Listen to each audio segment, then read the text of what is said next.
Before we get started on this week's Decoded, I would like to issue a disclaimer. Please bear with me.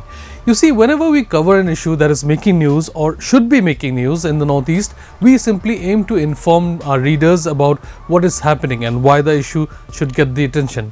We are not taking sides because that neither helps us remain neutral nor does it help you make more informed decisions. Today's issue is one such example. We are not here to tell what is right or wrong. We are simply here to inform you, our viewers, why you must understand this issue from all sides so that you do not fall victim to speculations and half-truths. With that in mind, let's get started. In the Northeast and Nagaland, 2019 is perhaps best remembered for two major political events: the return of the Modi government for its second term and the passing of the Citizenship Amendment Bill, making it the Citizenship Amendment Act. But in 2019, there was also a Nagaland government order that at its time of issuance seemed harmless and, if anything, sounded like for once the Nagaland government was actually carrying out something long demanded by the government. But as always, the implementation of the order has left several people confused, angry and a little uncertain. You must have figured it out from the thumbnail that we are talking about the registration of Indigenous inhabitants of Nagaland. For months. Rural village of Assam in the 75th Independence Day.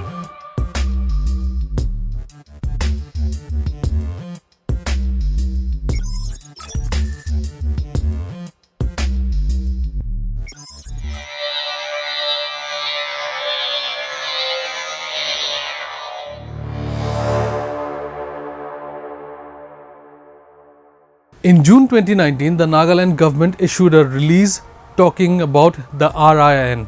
Here is a summary. To streamline the issuance of Indigenous inhabitant certificates and establish a record of such inhabitants, the government issued a notification on June 29, 2019 to initiate the Register of Indigenous Inhabitants of Nagaland or RIIN exercise. In response, various sections including civil societies and tribal Hohos have expressed views, opinions and concerns. The government views these responses as valuable and fundamental to the democratic process. Recognizing that these efforts are new, the government believes extensive consultations with all sections and stakeholders are essential. While implementation guidelines are still in the formative stages, they will only be finalized after thorough deliberation. To ensure the exercise aligns with the public interest and protects the rights of all citizens, the government will hold consultative meetings with the stakeholders. The government assures citizens that no hasty or unilateral decisions will be made. The process will actively involve and engage civil society and the public to prevent any outcome that might be discriminatory or contrary to the interests of individuals or communities. Now, on paper, this is a welcome move. I mean, a state that is home to an indigenous population wants to initiate a register of indigenous inhabitants. What is wrong with this? Nothing, on paper. It is how it is being implemented that has raised concerns among the Naga populations and sowed seeds of mistrust in a society already divided on several fronts. Allow me to explain. And again, remember, we are not telling what is wrong and right. We are simply presenting to you with proof the stance of various communities that have a stake in this debate.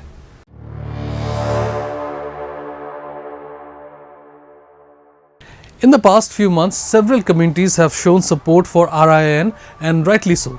The Sümi Hoho, for example, made a strong appeal to the Nagaland government for the prompt and effective implementation of the Register of Indigenous Inhabitants of Nagaland. In a statement, Sümi Hoho President Dr. Vihuto Asumi said that the initiative is essential to safeguard the identity, rights and privileges of the indigenous people of Nagaland, ensuring that the unique heritage of Naga communities is preserved for future generations. The organization also expressed concerns, saying that without RIIN, there is a risk of misinterpretation which could result in the erosion of cultural fabric. But here is the interesting part. Even those who are questioning RIIN are not technically opposing it. They are simply pointing out the gaps that they believe need to be addressed at the earliest. On October 13, the Association of Indigenous Minority Tribes of Nagaland or AIMTN raised concerns over the alleged selective implementation of RIIN. The AIMTN termed the state government's decision to begin the RIN enumeration with the 4 minority tribes, that is Kuki, Kachari, Garo and Mikir, which is a part of the Karbi tribe, with an approximate combined population of 40 to 50,000 unfair and unjustified. This was after the organization had submitted a representation to the state government requesting a review of the September 20 order, notifying the schedule for the enumeration exercise. In it, they expressed their concerns, but the government was said to have maintained its stance. L. Singsit, president of the Kuki NP Nagaland, clarified that the AIMTN is not against the RIN but is concerned about the exclusion of the other major tribes. He also sought to clarify alleged public apprehension that the 4 minority tribes are against the RIN. And again, please pay attention. The representatives maintained that the AIMTN will not obstruct the enumeration process and merely pointed out that the questions raised deserve clarification and demanding equal treatment of all indigenous communities. Cliff Sangma, Joint Secretary of Nagaland Garo Tribal Council or NGTC, reiterated Singsit's stance.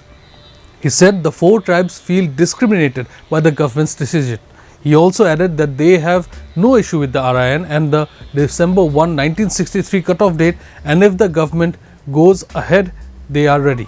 If anything, the opposition to the RIN has come from a forum that is Naga through and through, and that is what we will discuss in the next chapter.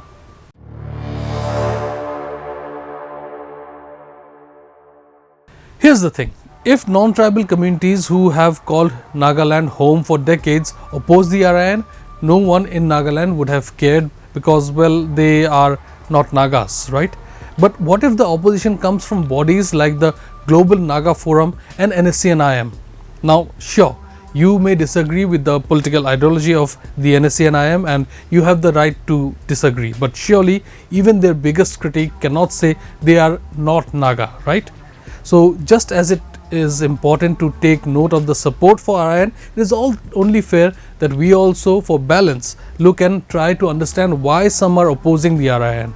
The NSCN-IM in a press release said it had passed a resolution against the controversial RIN, which it described violates the very meaning of indigenous peoples in the context of God-given Naga nation. NSCN-IM said the RIN dilutes the Naga meaning of indigenous and comes with divisive venom to divide the Nagas as instigated by the forces against the Naga nation. It stated that Naga as indigenous people have no class and no boundary. Nagas are one and Nagas are indigenous wherever they are in their God-given land, Nagalim, NSCN-IM asserted. Similarly, the Global Naga Forum has also opposed the RIN, claiming that such a move would cause irreparable damage to the Naga community and implementing it will have serious unintended consequences and irreplaceable divisions among the Nagas.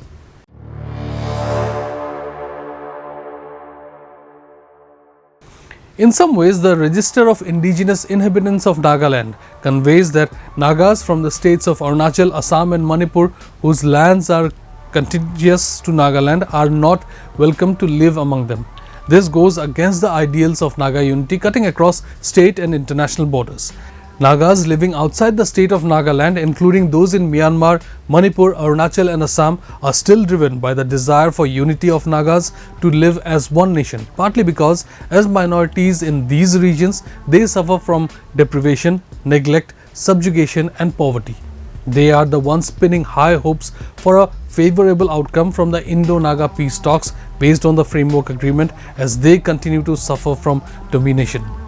Amid all this, it seems that the RIN will serve only the cause of those who are residing inside the state of Nagaland while ignoring the Nagas who are not part of the state. This, and there is no other way to say this, does hurt the sentiments of those who see Nagaland as the home of all Nagas.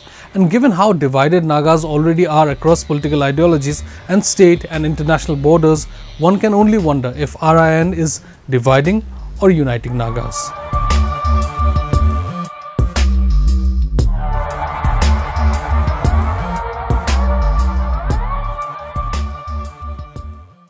Don't forget to like, share and subscribe to EastMojo. For any queries, put them down in the comments section below and press on the bell icon for notifications.